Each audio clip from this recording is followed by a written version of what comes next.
truth uncensored. My whole network viral. 12 and a half get you a quarterback. I got them shits flying like spirals. I like my truth. Real quick, old guy, because I was talking to you, man, about John Singleton, and we all know that John Singleton, a legendary filmmaker, passed away due to a tragic stroke. Well, now sources are telling, obviously, TMZ, who else, that some of the mothers of his children are very suspicious of the events leading up to John checking himself into the hospital in mid-April. Now, he had he turned himself in after a return trip to Costa Rica. They were told that nobody seems to know how John Singleton got to the hospital. He didn't drive himself. No friends or family are saying they took him. And there are no Uber or Lyft receipts to confirm he had arrived. Now, even stranger, sources tell TMZ that they say a hospital staff told family members John just sort of appeared out of nowhere in a wheelchair, and it seemed pretty out of it. Oh, God, what's your thoughts on this, man? This is his fam saying that. This is fam saying. Let me read a little more. Yeah. They say the mother of John's children believe there's more to the story, and that's why they've hired a private investigator. We're told that they want to know what John was doing beforehand, who he was communicating with, and whether someone knew he was in bad shape and could have done something sooner to help him. I get that.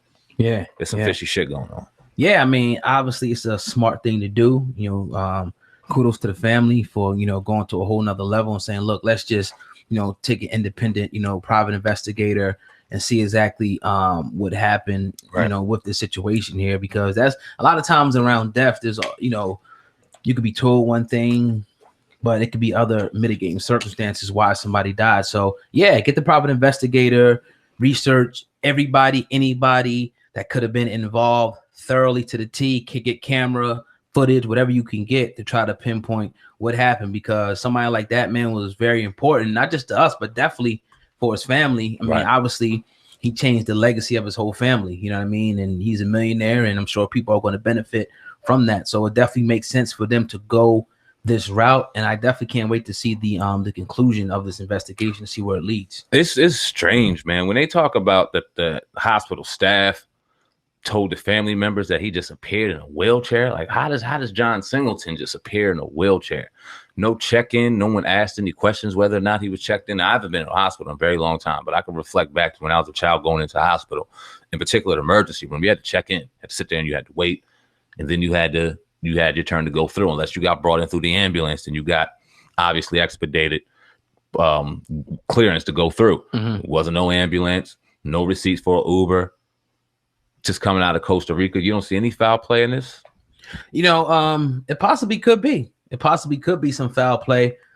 When you say somebody just appears in a wheelchair, it's kind of hard to believe, because like you said, at those hospitals, you have all that, but you also have cameras. Yes, everywhere around, the coming in, the outside. So sooner or later, like I said, I can't wait to see what the report is going to state once the private investigator gets done. But we may find that it could be something, how they say he died from stroke or something like that. Massive stroke. No.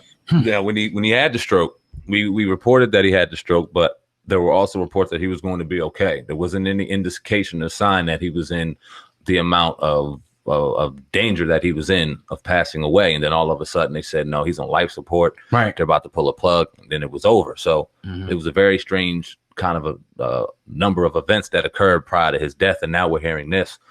It's a lot going around it, man. And the conspiracy theorists are going to go crazy. Now they're about to jump and go nuts.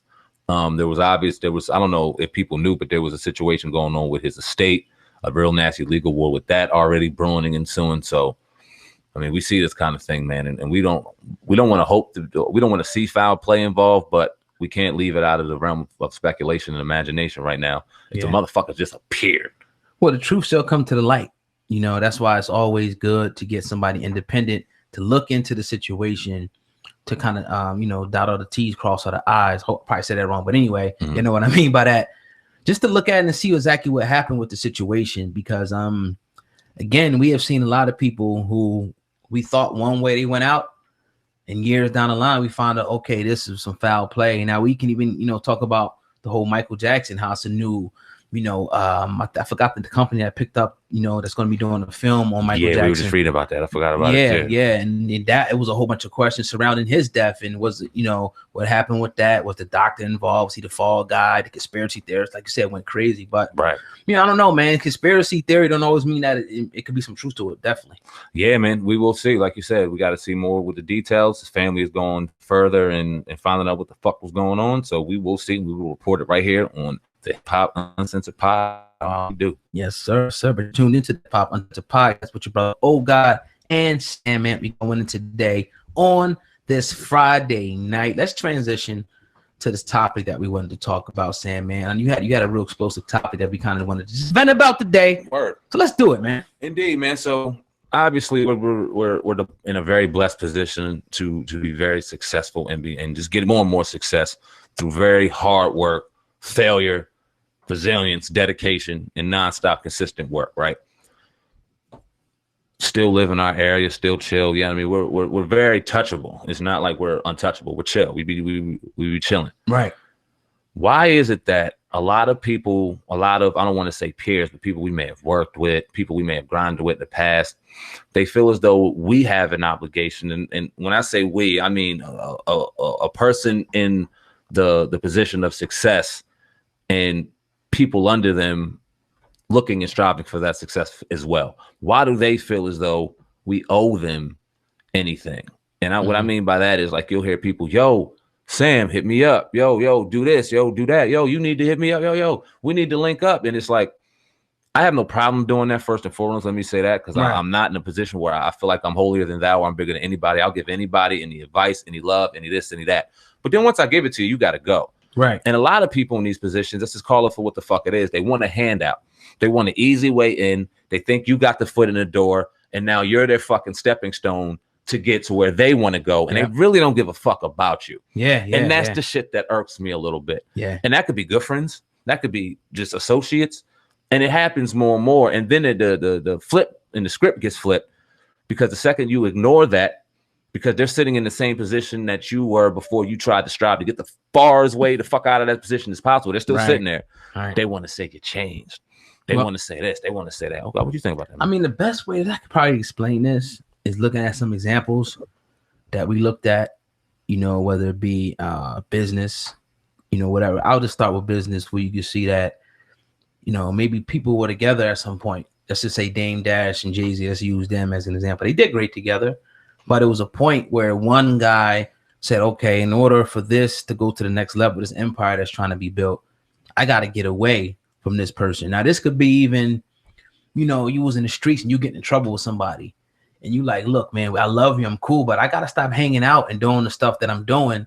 You know what I mean? Because if I keep doing this, I'm going to go to prison. So now, as they say, once you change, your circles to change. So if you want to be, aspire to be a carpenter, you're going to be hanging out with carpenters. If you want to inspire to be an entrepreneur, you're hanging out with other entrepreneurs. But if you're a drug dealer, you're hanging out with other drug dealers. So you got to put yourself around like-minded people. So it's going to come times where situations and relationships are going to be broken, especially in this journey. It just is what it is. It may even be family. Sometimes you still love them, but it's like, yo, at this point, I got to be so focused that I can't fuck with you like that. Because if I fuck with you, you're going to take me off my purpose. You're going to take me off, have me in some other shit. And I just don't need that distraction. We got enough distractions.